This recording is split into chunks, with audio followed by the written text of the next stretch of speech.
Assalamualaikum warahmatullahi wabarakatuh. Perkenalkan, nama saya Harmaini Fadil, BP 211213050. Baiklah, saya akan menerangkan tentang permasalahan yang sering terjadi di organ pencernaan kita. Banyak penyakit yang dapat menyerang sistem pencernaan kita karena bakteri, virus, dan makanan yang kita makan yang kurang sehat. Contohnya saja kanker usus halus. Teman-teman udah tahu belum kanker usus halus itu apa? Kanker usus halus adalah penyakit langka yang menyerang usus halus. Sel-sel di dalam jaringan usus halus akan berubah atau bermutasi. Kondisi ini menyebabkan sel-sel tersebut tumbuh tak terkendali sehingga tumor ganas terbentuk. Kanker usus halus merupakan salah satu jenis kanker yang cukup langka terjadi. Penyakit ini hanya terjadi sebanyak 1 kali dari 10 kasus kanker saluran pencernaan, serta 1 dari 100 kasus kanker semua jenis. Umumnya penyakit ini lebih banyak ditemukan pada pasien yang berusia lanjut, yaitu 60 hingga 70 tahun ke atas.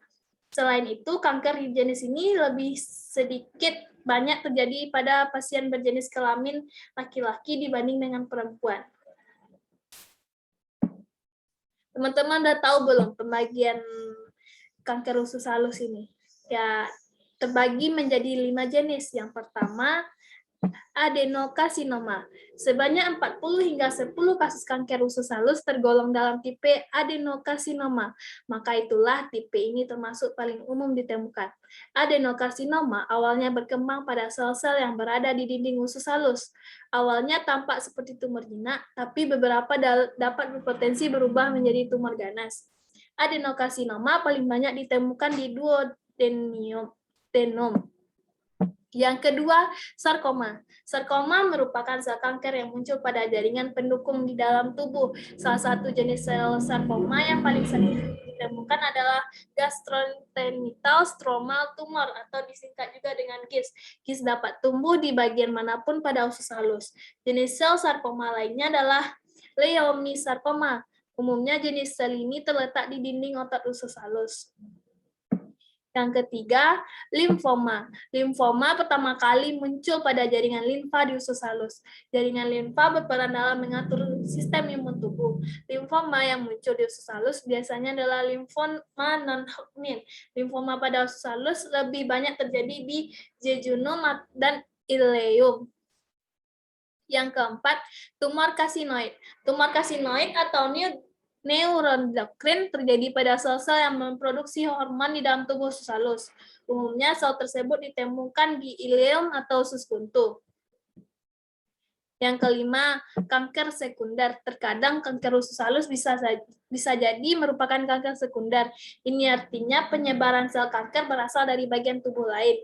Umumnya, organ tubuh yang dapat menyebarkan sel kanker sekunder adalah kulit atau melanoma, paru-paru, payudara, dan usus besar. Sekarang kita akan membahas gejala kanker usus halus ini. Gejala yang sering muncul itu umumnya pasien akan merasakan kram atau rasa sakit pada perut. Rasa sakit tersebut juga seringkali disertai dengan muntah dan buang air besar yang berdarah. Gejala-gejala utama penyakit ini yang pertama kram atau sakit perut, kehilangan berat badan tanpa penyebab yang jelas, mual dan muntah, buang air besar berdarah akibat usus halus yang terluka. Terkadang kanker dapat menyebabkan penyumbatan di dalam usus. Kondisi ini terkadang berupa penyumbatan sebagian atau menyeluruh. Gejala-gejalanya adalah muntah, konstipasi, sakit perut, perut kembung. Pada kasus yang jarang terjadi, penyumbatan pada usus halus dapat menyebabkan usus sobek. Ini adalah kondisi yang sangat serius dan membutuhkan penanganan medis sesegera mungkin. Gejala-gejalanya meliputi sakit perut parah, merasa pusing, pingsan, perut membengkak. Nah, apa saja penyebab terjadinya kanker usus halus sih? Nah, penyebab umum terbentuknya sel kanker di dalam tubuh adalah terjadinya perubahan atau mutasi pada DNA. DNA di dalam sel-sel usus halus berperan dalam menjalankan fungsi usus halus secara normal. Sel-sel tubuh yang sehat akan berkembang dan berduplikasi secara wajar, lalu kemudian mati dan digantikan dengan sel baru. Namun, pada sel-sel yang rusak dapat bermutasi. Sel akan terus berkembang dan tetap hidup secara tidak terkendali. Penumpukan sel yang berlebihan ini dapat memicu pertumbuhan jaringan tumor. Lama-kelamaan, sel kanker dapat berkembang dan menyerang jaringan-jaringan yang sehat di sekitarnya. Kemudian sel-sel tersebut dapat menjalar ke bagian tubuh lainnya. Bagaimana pencegahan kanker usus halus? Dengan cara menerapkan pola hidup sehat. Cara yang dapat dilakukan untuk memperkecil risiko terkena penyakit ini adalah pertama, berolahraga secara rutin, mengonsumsi makanan dan minuman yang mengandung serat, menjaga berat badan ideal, berhenti merokok, mengurangi dan menghindari minuman beralkohol. Nah, terakhir nih cara pengobatannya. Yang pertama, memperbanyak minum. Dengan memperbanyak minum, dehidrasi dapat dicegah dan dapat diatasi. Dokter akan menentukan seberapa banyak air yang dikonsumsi dalam sehari sesuai dengan kebutuhan dan kondisi pasien. Yang kedua, mengatur pola dan menu makan. Hindari mengkonsumsi makanan dan minuman tinggi gula, lemak, dan fiber, seperti susu kemasan. Dengan menghindari makanan atau minuman tersebut, gejala dapat mereda. Pengaturan pola dan menu makan akan lebih baik dikonsultasikan lebih lanjut dengan dokter.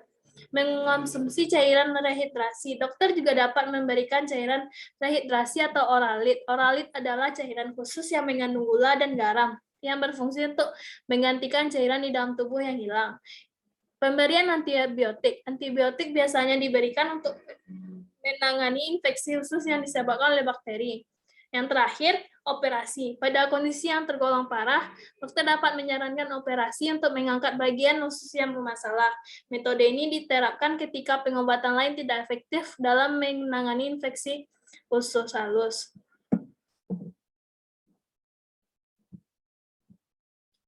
Nah, teman-teman, hanya itu yang dapat saya sampaikan. Jika ada salah, saya mohon maaf. Assalamualaikum warahmatullahi wabarakatuh.